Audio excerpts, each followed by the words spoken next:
ശിവഗിരി തീർത്ഥാടനത്തിൻ്റെ ഭാഗമായുള്ള മഹാസമ്മേളനമാണ് ഇവിടെ നടക്കുന്നത്. ആദ്യമേ തന്നെ ശ്രീനാരായണ ഗുരുവിൻ്റെ സ്മരണയ്ക്കു മുന്നിൽ പ്രണാമം അർപ്പിക്കട്ടെ. ഇന്നത്തെ ഈ പരിപാടിയിൽ വളരെ പ്രധാനപ്പെട്ട ഒരു സാമൂഹിക ഇടപെടൽ, അതിൻ്റെ ഭാഗമായുള്ള ഒരു സന്ദേശം ആദരണീയനായ സച്ചിദാനന്ദ സ്വാമിയിൽ നിന്നും ഉണ്ടായിട്ടുണ്ട്. ഞാനത് പ്രത്യേകമായി എടുത്തു പറയുന്നത്, നമ്മുടെ മാധ്യമങ്ങൾ സാധാരണ ഇത്തരം കാര്യങ്ങളെല്ലാം ശ്രദ്ധിക്കുക, മറ്റെന്തെങ്കിലും വിവാദത്തിന് അവസരമുണ്ടോ എന്ന് നോക്കി നടക്കുകയാണ് ചെയ്യുക. അവരെ ഓർമ്മിപ്പിക്കാനാണ്. അദ്ദേഹം പറഞ്ഞ ഏറ്റവും പ്രധാനപ്പെട്ട സാമൂഹിക പ്രാധാന്യമുള്ള ഇനം നമ്മുടെ ആരാധനാലയങ്ങളിൽ ഉടുപ്പൂരിയെ കടക്കാൻ പാടുള്ളൂ എന്ന ഒരു നിബന്ധന പൊതുവേ കാണാൻ കഴിയും. അതിനാണ് കാലാനുസൃതമായ മാറ്റം. അത് ശ്രീനാരായണ ഗുരുവിൻ്റെ സൽപാരമ്പര്യം ഉയർത്തിപ്പിടിച്ചുകൊണ്ട് തന്നെ ഇവിടെ സമൂഹത്തിന് മുന്നിൽ നിർദ്ദേശമായി ബഹുമാനായ സച്ചിദാനന്ദ സ്വാമി വച്ചിട്ടുള്ളത്. ഇത് വളരെ പ്രധാനപ്പെട്ട ഒരു സാമൂഹിക ഇടപെടലായി മാറാൻ സാധ്യതയുണ്ട്. ഈ വഴിക്ക് നമ്മുടെ പല ആരാധനാലയങ്ങളും നാളെ വരുമെന്ന കാര്യം ഉറപ്പാണ്. ആരെയും നിർബന്ധിക്കേണ്ടതില്ല. പക്ഷേ നമ്മുടെ നാട്ടിൽ നിലനിന്ന പല ആചാരങ്ങളും കാലാനുസൃതമായി മാറിയിട്ടുണ്ട് എന്നത് വസ്തുതയാണ്. അതിന് ഫലപ്രദമായി നേതൃത്വം കൊടുക്കുന്ന നിലയാണ് ശിവഗിരി മഠത്തിൻ്റെ ഭാഗത്തുണ്ടായിട്ടുള്ളത്. ശ്രീനാരായണ ബന്ധമുള്ള ആരാധനാലയങ്ങളെല്ലാം ഈ നിലയാണ് സ്വീകരിച്ചു പോവുക എന്ന് അദ്ദേഹം പറഞ്ഞത്. അത് ശ്രീനാരായണ ബന്ധമുള്ള ആരാധനാലയങ്ങൾ മാത്രമായിരിക്കില്ല, മറ്റ് ആരാധനാലയങ്ങൾ കൂടി ആ മാതൃക പിന്തുടരാനിടയാക്കും എന്നാണ് പ്രതീക്ഷിക്കുന്നത്. ഈ സമ്മേളനം നടക്കുന്ന ഘട്ടം വൈക്കം സത്യാഗ്രഹം, ആലുവ സർവമത സമ്മേളനം, ഇവയുടെയൊക്കെ അനുഭവമെടുത്താൽ കേരളത്തിൻ്റെ നവോത്ഥാന ചരിത്രത്തെ സമ്പുഷ്ടമാക്കിയ സുപ്രധാന സംഭവങ്ങളാണ്. ആ സംഭവങ്ങളുടെ ശതാബ്ദി ഘട്ടമാണ് ഇത് എന്ന് നമുക്കേവർക്കും അറിയാം. ആ ചരിത്ര സംഭവങ്ങൾ മുന്നോട്ട് വച്ച ആശയങ്ങളും അവയുടെ പശ്ചാത്തലത്തിൽ ഒരു നൂറ്റാണ്ട് മുൻപ് മഹാനായ ഗുരു ഉദ്ബോധിപ്പിച്ച കാര്യങ്ങളും എല്ലാം ഏറെ പ്രസക്തമായി തുടരുന്ന അത്തരമൊരു കാലത്താണ് ഈ സമ്മേളനം നടക്കുന്നത് എന്ന് നാം ഓർക്കണം. ലോകത്തിൻ്റെ പല ഭാഗങ്ങളിലും മതത്തിൻ്റെ പേരിലുള്ള ചിന്തകൾ തീവ്രവാദത്തിലേക്കും ഭീകരവാദത്തിലേക്കും നീങ്ങുന്നതിൻ്റെ റിപ്പോർട്ടുകളാണ് നിത്യേന പുറത്തു വരുന്നത്. വംശീയ വേർതിരിവുകളാലും അതിൻ്റെ അടിസ്ഥാനത്തിലുള്ള സംഘർഷങ്ങളാലും ലോകത്തിൻ്റെ പല ഭാഗങ്ങളിലും ചോരപ്പുഴകൾ ഒഴുകുന്നുണ്ട്. പിഞ്ചു കുഞ്ഞുങ്ങൾ, സ്ത്രീകൾ, പാവപ്പെട്ട സാധാരണക്കാരായ ഒരുപാട് ആളുകൾ ഇതിൻ്റെ ഭാഗമായി ജീവൻ വെടിയേണ്ട അവസ്ഥ പോലും വന്നു ചേരുന്നുണ്ട്. മനുഷ്യർക്ക് വംശീയമായ വിദ്വേഷത്തിൻ്റെ തീജ്വാലകളിൽ നിന്ന് രക്ഷപ്പെടുന്നതിന് ആ പ്രദേശത്തു നിന്ന് തന്നെ കൂട്ടപ്പലായനം ചെയ്യുകയാണ്, ഓടിപ്പോവുകയാണ് ജീവൻ രക്ഷിക്കാനുള്ള വ്യഗ്രതയിൽ. ഇവിടെ എല്ലായിടത്തും ചോർന്നു പോകുന്നത് മനുഷ്യത്വമാണ്. അത് പാലസ്തീനിലായാലും അഫ്ഗാനിസ്ഥാനിലായാലും മണിപ്പൂരിലായാലും മറ്റെവിടെയായാലും ഓരോ വംശീയ സംഘർഷവും മുറിവേൽപ്പിക്കുന്നത് മനുഷ്യത്വത്തിനാണ്. ചോർന്നു പോകുന്ന മനുഷ്യത്വം മനുഷ്യരിൽ ഉൾച്ചേർക്കുവാൻ എന്താണ് വഴി? അത്തരമൊരു ആലോചനയിലേക്ക് നാം കടന്നാൽ ഗുരു സന്ദേശങ്ങൾക്കുള്ള പ്രസക്തി കൂടുതൽ വ്യക്തമായി വരും. ജാതിയുടെയും മതത്തിൻ്റെയും വംശത്തിൻ്റെയും പേരിൽ അക്രമം നടത്തുന്നവരിലേക്ക് പല മതസാരവും ഏകം എന്ന സന്ദേശം എത്തിക്കാൻ കഴിഞ്ഞാൽ അത് വലിയ തോതിൽ മാറ്റങ്ങൾ സൃഷ്ടിക്കും. കൊല്ലുന്നതും എങ്ങനെ ജീവികളെ എന്ന ഗുരുവിൻ്റെ കാവ്യശകലം എത്തിക്കാൻ ഇതോടൊപ്പം കഴിയേണ്ടതുണ്ട്. മതമേതായാലും മനുഷ്യൻ നന്നായാൽ മതി എന്ന ഗുരുവചനത്തിൻ്റെ വെളിച്ചവും എത്തിക്കാൻ കഴിയേണ്ടതുണ്ട്. മനുഷ്യാണാം മനുഷ്യത്വം ജാതി എന്ന മനുഷ്യൻ്റെ ജാതി മനുഷ്യത്വമാണ് ഗുരുവിൻ്റെ സന്ദേശം എത്തിക്കാൻ കഴിയണം. അതായിരിക്കും നിഷ്ഠുരതയെ മനുഷ്യത്വം കൊണ്ട് പകരം വെക്കാനും അങ്ങനെ വർഗീയ വംശീയ വിദ്വേഷങ്ങളെയും അവയുടെ അടിസ്ഥാനത്തിലുള്ള നരമേധങ്ങളെയും ഒഴിവാക്കാനുള്ള വഴി. അതുകൊണ്ടാണ് ഗുരു സന്ദേശങ്ങൾക്ക് സാർവദേശീയവും സാർവകാലികവുമായ പ്രസക്തിയുണ്ട് എന്ന് പറയുന്നത്. ഗുരു ജീവിച്ച് മനുഷ്യത്വം പടർത്തിയ മണ്ണാണിത്. അതുകൊണ്ടാണ് കേരളത്തിൽ വംശീയ വിദ്വേഷം അത്ര ഭീകരമായ തോതിൽ ആളിപ്പടരാതിരിക്കുന്നത്. അതുകൊണ്ട് ആമുഖമായി തന്നെ പറയാനുള്ളത് ഗുരു സന്ദേശങ്ങൾ ലോകമെമ്പാടും പടർത്താനുള്ള ശ്രമം നടത്തണമെന്നതാണ്. ഈ അടുത്ത കാലത്ത് ആലുവ സർവമത സമ്മേളനത്തിൻ്റെ ശതാബ്ദി റോമിൽ ആഘോഷിക്കുകയും മാർപ്പാപ്പ ഉൾപ്പെടെ അതിൻ്റെ ഭാഗമായി മാറുകയും ചെയ്തത് ഏറെ ശ്ലാഘനീയമാണ്. അത്തരം മുൻകൈകൾ ശക്തിപ്പെടുത്താൻ ഈ ശിവഗിരി തീർത്ഥാടനം ഉതകേണ്ടതുണ്ട്. ഇവിടെ ഒരു പ്രശ്നം നമ്മളെല്ലാവരും ഗൗരവമായി കാണേണ്ടതായിട്ടുണ്ട്.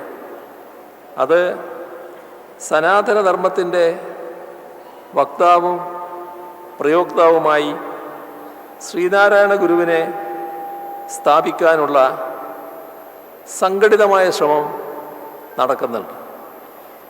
ഈ ശിവഗിരി തീർത്ഥാടന സമ്മേളനത്തിൽ തന്നെ ഒരു പ്രസംഗകൻ്റെ ഭാഗത്തു നിന്ന് ഇങ്ങനെയൊരു വാദം ഉയർന്നു കേട്ടു. ഗുരു ശിവഗിരി തീർത്ഥാടനത്തെക്കുറിച്ച് സങ്കല്പിച്ചത് തന്നെ സംവാദങ്ങളുടെ വേദിയായിട്ട് കൂടിയാണ്. അതുകൊണ്ട് തന്നെ ആ മിഥ്യാധാരണ തിരുത്തേണ്ടത് ഇവിടെ വെച്ച് തന്നെയാണ് എന്ന് കരുതുകയാണ്. ശ്രീനാരായണ ഗുരു സനാതനധർമ്മത്തിൻ്റെ വക്താവോ പ്രയോക്താവോ ആയിരുന്നില്ല.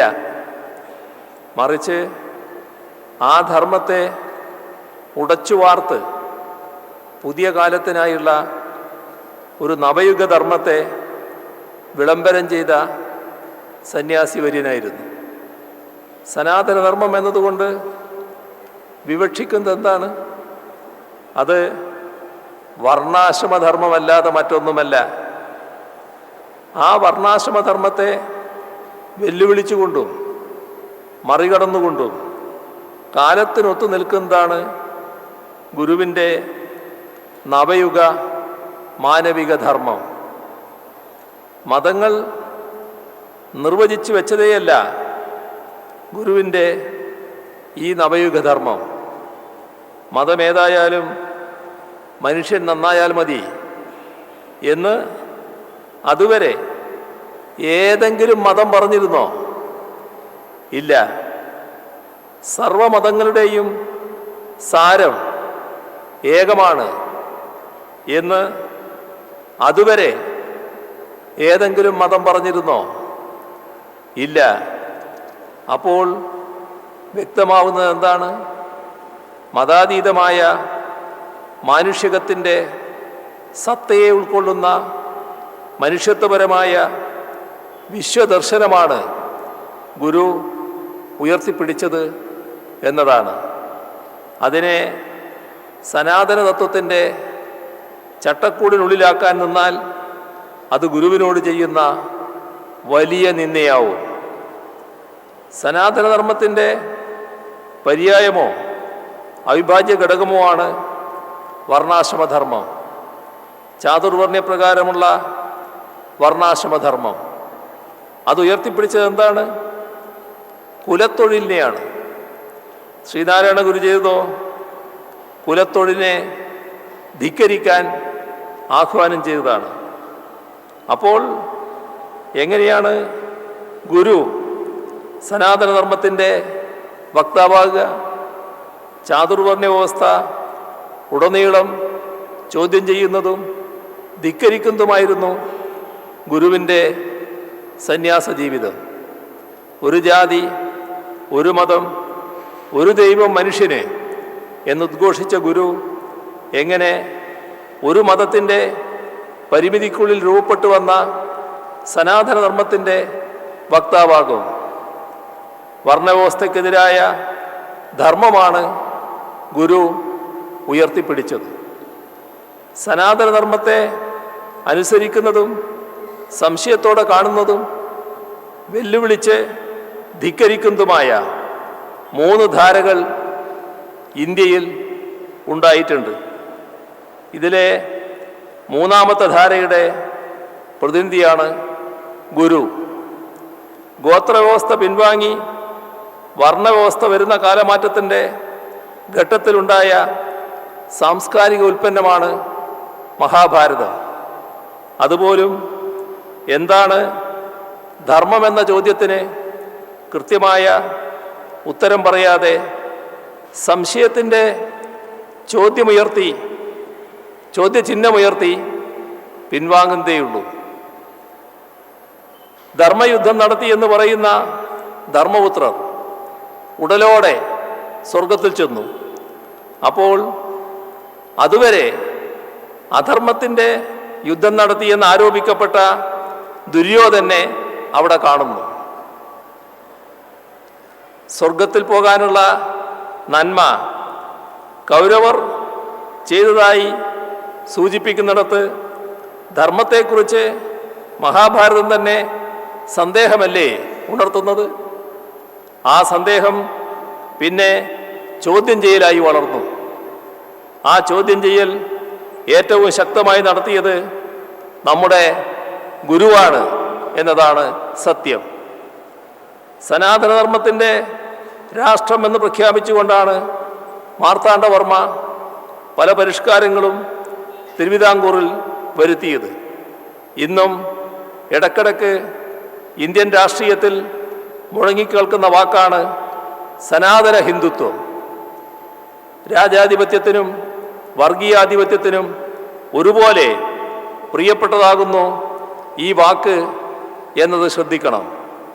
സനാതന ഹിന്ദുത്വം എന്ന വാക്കിലൂടെ സ്ഥാപിച്ചെടുക്കാൻ ശ്രമിക്കുന്നത് ബ്രാഹ്മണാധിപത്യത്തിൻ്റെ പഴയ രാജവാഴ്ചക്കാലമാണ്.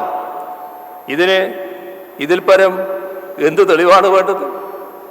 ജനാധിപത്യം അലർജിയാണെന്നതിനും മറ്റെന്ത് തെളിവാണ് വേണ്ടത്? സനാതന ഹിന്ദുത്വം എന്നത് അതിമഹത്വം അഭിമാനകരവുമായ എന്തോ ഒന്നാണ് എന്നും അതിൻ്റെ പുനഃസ്ഥാപനമാണ് എല്ലാ സാമൂഹ്യ പ്രശ്നങ്ങൾക്കുമുള്ള ഏക പോംവഴി എന്നുമുള്ള വാദം ശക്തിപ്പെടുന്ന കാലമാണിത്. ഇതിൻ്റെ മുഖ്യ അടയാളവാക്യമായി അവർ ഉയർത്തിക്കാട്ടുന്നത് ലോകാ സമസ്തോ സുഖിനോ ഭവന്തു എന്ന ആശയവാക്യമാണ്. ലോകത്തിനാകെ സുഖമുണ്ടാവട്ടെ എന്നതാണ് ഇതിൻ്റെ അർത്ഥം. ഇത് ഒരു വിധത്തിലും എതിർക്കപ്പെടേണ്ടതല്ലല്ലോ. ഏറ്റവും ഉദാത്തമായ ഒരു സങ്കല്പമാണല്ലോ. ലോകത്ത് ഇത്ര ശ്രേഷ്ഠമായ ഒരടയാളവാക്യം മുന്നോട്ട് വെച്ചത് ഹിന്ദുത്വം മാത്രമല്ലേ? ഇതൊക്കെയാണ് ഉയർത്തുന്ന വാദങ്ങൾ. ഈ വാദം ആവർത്തിക്കുന്നവർ ഇതിന് തൊട്ടു മുൻപുള്ള വരി ബോധപൂർവം മറച്ചു വെക്കുന്നുണ്ട്.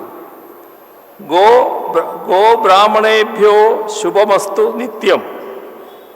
ഗോ ബ്രാഹ്മണേഭ്യോ ശുഭമസ്തു നിത്യം. ഇതാണ് തൊട്ടു മുൻപുള്ള ആ വരി. എന്ന് പറഞ്ഞാൽ ഗോവിനും, അതായത് പശുവിനും, ബ്രാഹ്മണനും സുഖമുണ്ടാവട്ടെ എന്നർത്ഥം. ഇതൊന്ന് ചേർത്ത് വായിക്കുക. അങ്ങനെ വന്നാൽ അതിൻ്റെ അർത്ഥം നമുക്ക് മനസ്സിലാകും. പശുവിനും ബ്രാഹ്മണനും സുഖമുണ്ടായാൽ ലോകത്തിനാകെ സുഖമായി. എത്രയധികം ചേർന്നു പോകുന്നു. ലോകാസമസ്തോ സുഖിനോ ഭവന്തു എന്ന സനാതനത്വത്തിൻ്റെ മുദ്രാവാക്യവും ഇന്നത്തെ പശു കേന്ദ്രീകൃത ബ്രാഹ്മണ കേന്ദ്രീകൃത രാഷ്ട്രീയവും എന്ന് നോക്കുക. അക്കാലത്ത് നിലനിന്ന സാമൂഹ്യ അനീതികളൊക്കെ ഇന്ന് മാഞ്ഞുപോയി എന്ന് കരുതാനാവുമോ? അതൊക്കെ പല രൂപങ്ങളിൽ ഇന്നും നിലനിൽക്കുന്നുണ്ട്. അന്ന് രാഷ്ട്രീയാധികാരത്തിൻ്റെ രക്ഷാകർതൃത്വം അതിനുണ്ടായിരുന്നു. ആ രക്ഷാകർതൃത്വം ഇന്നുമുണ്ട്. അതുകൊണ്ടാണ് രാജ്യത്തിൻ്റെ പല ഭാഗങ്ങളിൽ, ഗ്രാമങ്ങളിൽ ഇന്നും ദളിതരും പിന്നോക്കക്കാരും ന്യൂനപക്ഷങ്ങളും പീഡിപ്പിക്കപ്പെടുന്നത്. അതുകൊണ്ടാണ് ആ പീഡകരൊക്കെ നിയമവ്യവസ്ഥക്ക് മുന്നിൽ നിന്ന് രക്ഷപ്പെടുന്നത്. അതിനൊക്കെ സംരക്ഷണമേകുന്നവരുടെ വാദമാണ് സനാതനധർമ്മവാദം. അതായിക്കോട്ടെ, പക്ഷേ ഗുരുവിനെ അതുമായി ചേർത്ത് വെക്കേണ്ട കാര്യമില്ല. ഒരാശയത്തെ നമ്മൾ പിന്തുടരേണ്ടത് ലോകത്തിനാകെ വെളിച്ചം പകരുകയും ആ ആശയം ലോകത്തിനാകെ വെളിച്ചം പകരുകയും അത് മനുഷ്യ ജീവിതങ്ങളെ മെച്ചപ്പെടുത്തുകയും ചെയ്യുമ്പോഴാണ്. ആ ആശയം കാരണം മനുഷ്യൻ ദുഃഖിക്കാനും കഷ്ടപ്പെടാനും തുടങ്ങുന്നുവെങ്കിൽ അതിനെ സ്വാഭാവികമായും അകറ്റി നിർത്തണം. അങ്ങനെ എത്രയെത്ര ആശയങ്ങളാണ് കാലത്തിനൊപ്പം നവീകരിക്കപ്പെടാത്തതുകൊണ്ട് വിസ്മൃതിയിൽ ആണ്ടുപോയത്. എന്നാൽ ശ്രീനാരായണ ഗുരുവിൻ്റെ ആശയങ്ങൾ അദ്ദേഹം ജനിച്ചു ജീവിച്ച സഹസ്രാബ്ദത്തെയും കടന്ന് ലോകത്തിനാകെ വെളിച്ചം പകരുകയാണ്. അതിലുണ്ട് ശ്രീനാരായണ ഗുരുവിൻ്റെ മഹത്വം. ആ യുഗപ്രഭാവൻ്റെ ആശയങ്ങൾ ഉൾക്കൊണ്ട് നടത്തപ്പെടുന്ന ശിവഗിരി തീർത്ഥാടനവും അങ്ങനെ മഹത്വമാർജിക്കുന്നു. എന്തിനു വേണ്ടിയാണ് ശിവഗിരി തീർത്ഥാടനം? ഇക്കാര്യത്തിൽ ഗുരുവിന് വ്യക്തമായ ധാരണയുണ്ടായിരുന്നു. ശ്രീബുദ്ധൻ്റെ അഷ്ടാംഗമാർഗം പോലെ 8 കാര്യങ്ങൾ ഗുരുവും നിർദ്ദേശിക്കുകയുണ്ടായി. വിദ്യാഭ്യാസം, ശുചിത്വം, ഈശ്വരഭക്തി, സംഘടന, കൃഷി, കച്ചവടം, കൈത്തൊഴിൽ, സാങ്കേതിക പരിശീലനം. ഇങ്ങനെ 8 കാര്യങ്ങളാണ് ഓരോ ശിവഗിരി തീർത്ഥാടകനും ലക്ഷ്യമായി കരുതേണ്ടത് എന്ന് ഗുരു പറഞ്ഞു. അപ്പോൾ അത് സ്വസമുദായത്തിൻ്റെ അഭിവൃദ്ധി മാത്രമല്ല, സമൂഹത്തിൻ്റെ മൊത്തത്തിലുള്ള വികസനമാണ് ഗുരു ലക്ഷ്യമാക്കിയത്. അറിവ് നേടാനും സാമ്പത്തികമായി സ്വാശ്രയത്തിലെത്താനുമാണ് ഗുരു ഉപദേശിച്ചത്. സാങ്കേതിക ജ്ഞാനമടക്കം നേടണമെന്ന് അന്നേ ഗുരു പറഞ്ഞു. എത്ര വലിയ ദീർഘദർശിത്വമാണ് അതിലുള്ളത്! ഗുരു ചൂണ്ടിക്കാണിച്ച പാതയിൽ സഞ്ചരിക്കാനാണ് കേരളം ഇപ്പോൾ ശ്രമിച്ചുകൊണ്ടിരിക്കുന്നത്.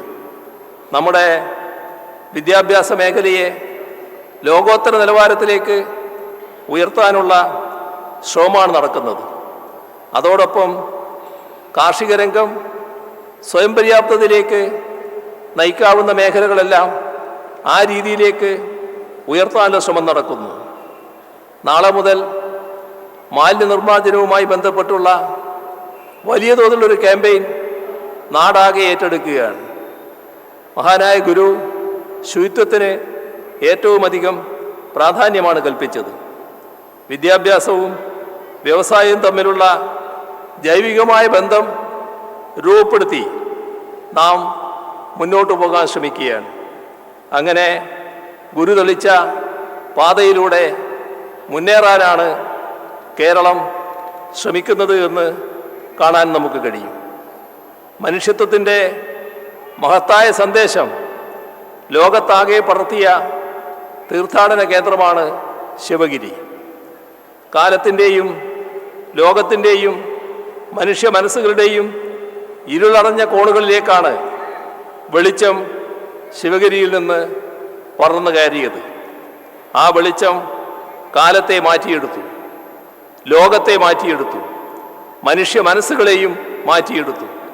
ജാതിക്കും മതത്തിനും എല്ലാവിധ വർഗീയ ചേരിതിരിവുകൾക്കും അതീതമായ മഹത്വപൂർണമായ ആ സന്ദേശം ഉൾക്കൊള്ളാൻ വർഷം തോറും കൂടുതൽ കൂടുതൽ പേർ ശിവഗിരിയിലേക്ക് എത്തുന്നു. സത്യത്തിൽ ശിവഗിരി തീർത്ഥാടനം പൂർണ്ണമാവുന്നത് ശിവഗിരിയിലേക്ക് 10,000-കണക്കിന് ആളുകൾ ഒഴുകി എത്തുന്നിടത്തല്ല, മറിച്ച് ഇവിടേക്ക് എത്തുന്ന 10,000-ങ്ങൾ ശ്രീനാരായണ ഗുരുവിൻ്റെ കാരുണ്യപൂർവമായ മഹാസന്ദേശങ്ങൾ ഉൾക്കൊള്ളുന്നവരായി മാറണം. അവ ഉൾക്കൊണ്ട് മടങ്ങിപ്പോയി സ്വന്തം ജീവിതത്തിലും പൊതുജീവിതത്തിലും പകർത്തുന്നവരാവണം. ശിവഗിരിയിലേക്ക് കൂടുതൽ കൂടുതൽ ആളുകൾ വർഷം തോറും തീർത്ഥാടകരായി എത്തേണ്ടത് നല്ല കാര്യം തന്നെയാണ്.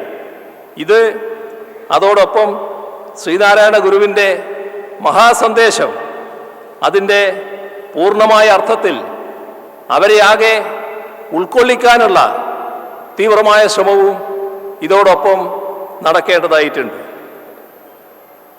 ഗുരു സന്ദേശം ഉൾക്കൊള്ളുന്നതിൽ ശ്രദ്ധ വെക്കാതെ നടത്തുന്ന തീർത്ഥാടനങ്ങൾ പൊള്ളയായ ആചാരാനുഷ്ഠാനങ്ങൾ മാത്രമായി തരംതാണു പോകും.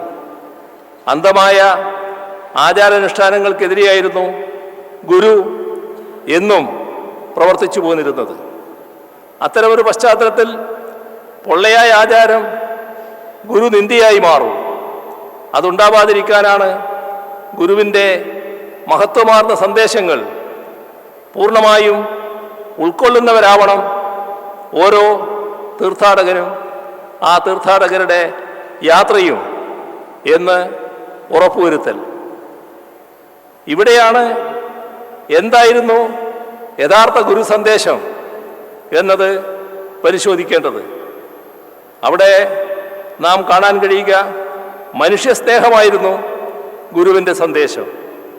ആ സ്നേഹത്തിൽ ജാതിയുടെയോ മതത്തിൻ്റെയോ വേർതിരിവില്ല. അത്തരം വേർതിരിവുകൾ കൽപ്പിക്കാൻ ആരെങ്കിലും ശ്രമിച്ചാൽ അത് ഗുരു സഹിക്കുമായിരുന്നില്ല. അങ്ങനെയുള്ള ഗുരുവിനെ തന്നെ ജാതിയുടെയോ മതത്തിൻ്റെയോ വേലികെട്ടി അതിനുള്ളിൽ പ്രതിഷ്ഠിക്കാൻ ആരെങ്കിലും ശ്രമിച്ചാലോ അതിൽ കവിഞ്ഞ ഗുരു നിന്ദയുണ്ടാവാനില്ല. അക്കാര്യം നാം ഓർമ്മിക്കേണ്ടതുണ്ട്. ഓർമ്മിച്ചാൽ മാത്രം പോരാ, അത്തരം ശ്രമങ്ങൾക്കെതിരായി നല്ല ജാഗ്രത പുലർത്തുകയും വേണം.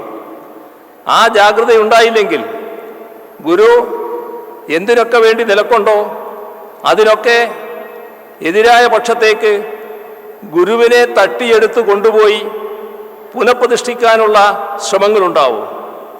ഗുരു എന്തിനൊക്കെ എതിരെ പൊരുതിയോ അതിൻ്റെയൊക്കെ വക്താവായി ഗുരുവിനെ അവതരിപ്പിക്കാനുള്ള ശ്രമങ്ങളുണ്ടാവും. അതുണ്ടായിക്കൂടാ. അത്തരം ദുർവ്യാഖ്യാനങ്ങൾ അനുവദിക്കില്ല എന്ന് ഉറച്ച് പ്രഖ്യാപിക്കാൻ കഴിയണം. സാമൂഹ്യ പരിഷ്കർത്താവായിരുന്ന ശ്രീനാരായണ ഗുരുവിനെ കേവലം ഒരു മതനേതാവായി അല്ലെങ്കിൽ മതസന്യാസിയായി കുറച്ചു കാണിക്കാനുള്ള ശ്രമങ്ങളെ തിരിച്ചറിയണം. ഗുരുവിന് മതമില്ല എന്ന് മനസ്സിലാക്കണം. ഗുരുവിന് ജാതിയില്ല എന്ന് മനസ്സിലാക്കണം.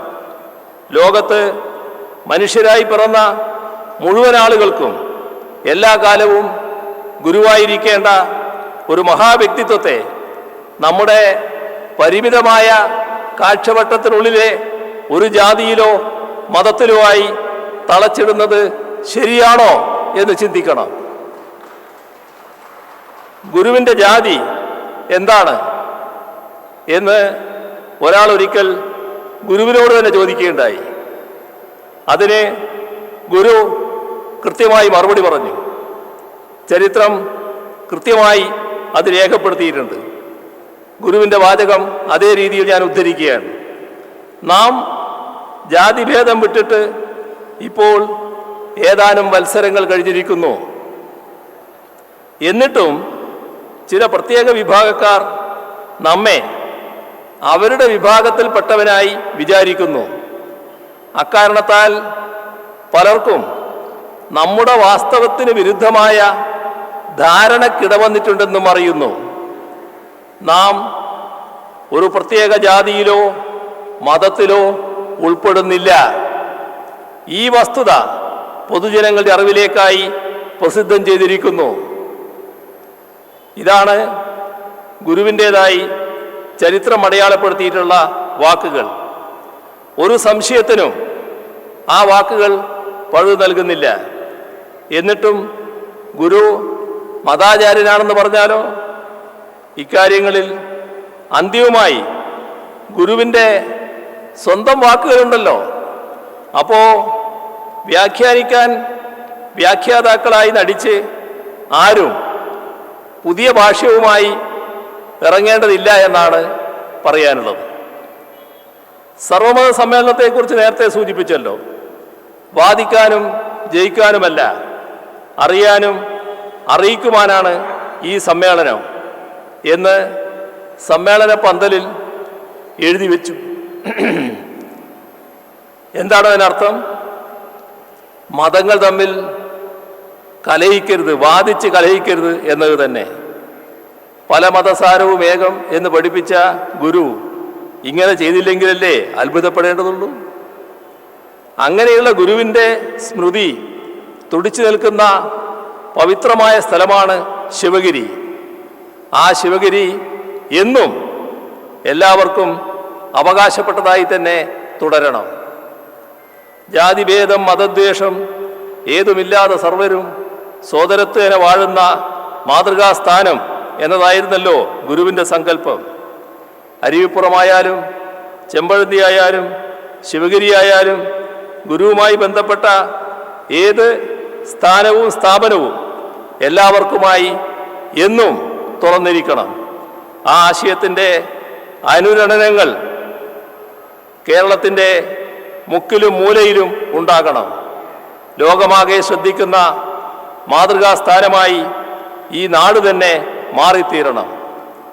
ഒരു വശത്ത് സാമുദായികമായ അന്ധവിശ്വാസങ്ങൾക്കും അനാചാരങ്ങൾക്കുമെതിരെയുള്ള പ്രവർത്തനം, മറുവശത്ത് മദ്യപാനം പോലുള്ള ദുസ്വഭാവങ്ങൾക്കെതിരെയുള്ള പ്രവർത്തനം, ഇനിയും ഒരു വശത്ത് വിദ്യാഭ്യാസത്തിന് വേണ്ടിയും സ്വാശ്രയത്വത്തിന് വേണ്ടിയുമുള്ള പ്രവർത്തനം. ഈ മൂന്ന് പ്രവർത്തന പദങ്ങളെ ശ്രീനാരായണ ഗുരു സമന്വയിപ്പിച്ചു. ഇത് കാണാതെ ഗുരുവിനെ ആത്മീയതയുടെ അന്വേഷകൻ മാത്രമായി പരിമിതപ്പെടുത്തി കാണരുത്. ഏകാന്തമായ ഏതോ ഗുഹയിൽ പോയിരുന്ന് ജീവിതാന്ത്യം വരെ പ്രാർത്ഥിക്കുകയല്ല, മറിച്ച് ഈ സമൂഹത്തെ മാറ്റിമറിക്കാൻ സന്ദേശങ്ങൾ കൊണ്ടും പ്രവർത്തികൾ കൊണ്ടും ഗുരു ഇടപെടുകയായിരുന്നു. പ്രാർത്ഥനയല്ല, പ്രവൃത്തിയെ സാമൂഹ്യ മാറ്റം വരുത്തൂ എന്ന് ഗുരു പഠിപ്പിക്കുകയായിരുന്നു. സംഘടന കൊണ്ട് ശക്തരാകണം എന്ന മുദ്രാവാക്യം അക്കാലത്ത് എത്രമാത്രം പുരോഗമനപരമായിരുന്നു എന്നോർക്കുക. ഇക്കാലത്തും അത് വലിയ പ്രസക്തിയുള്ളതാണ്. മറ്റൊരു ഗുരുവും ഇങ്ങനെ പറഞ്ഞിട്ടില്ല എന്നതും നാം ഓർക്കണം. വടക്ക് തീയ മഹാസഭ, തെക്ക് ഈഴവ മഹാസഭ, ഇതെല്ലാമുള്ള ഘട്ടത്തിലാണ് ശ്രീനാരായണ ഗുരു അദ്ദേഹം നേതൃത്വം കൊടുത്തുള്ള സംഘടനയ്ക്ക് രൂപം നൽകുന്നത്. ആ സംഘടനയ്ക്ക് അദ്ദേഹം ജാതിപ്പേരല്ല നൽകിയത്.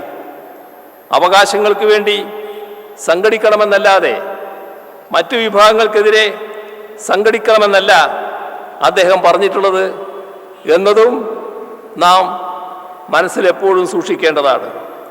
മാനവികതയുടെ മഹാസന്ദേശമാണ് ഗുരു നൽകിയത്, ജാതീയതയുടെ സങ്കുചിത സന്ദേശമല്ല.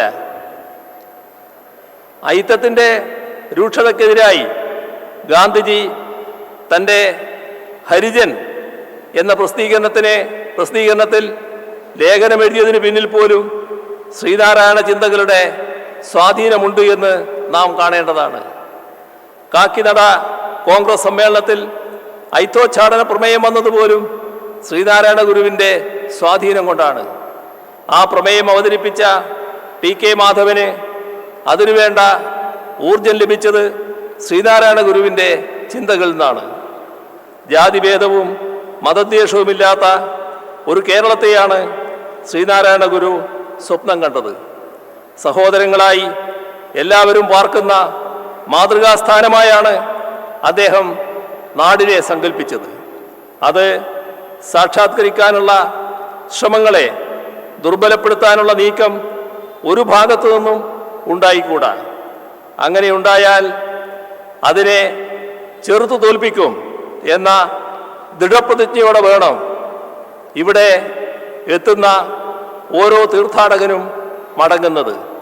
എന്നാൽ മാത്രമേ ശിവഗിരി തീർത്ഥാടനം അർത്ഥപൂർണമാവുകയുള്ളൂ എന്നുകൂടി ഓർമ്മിപ്പിച്ചുകൊണ്ട് നിറഞ്ഞ സന്തോഷത്തോടെ ഈ മഹാസമ്മേളനത്തിൻ്റെ ഔപചാരികമായ ഉദ്ഘാടനം നിർവഹിച്ചതായി അറിയിച്ചുകൊണ്ട് അവസാനിപ്പിക്കുന്നു.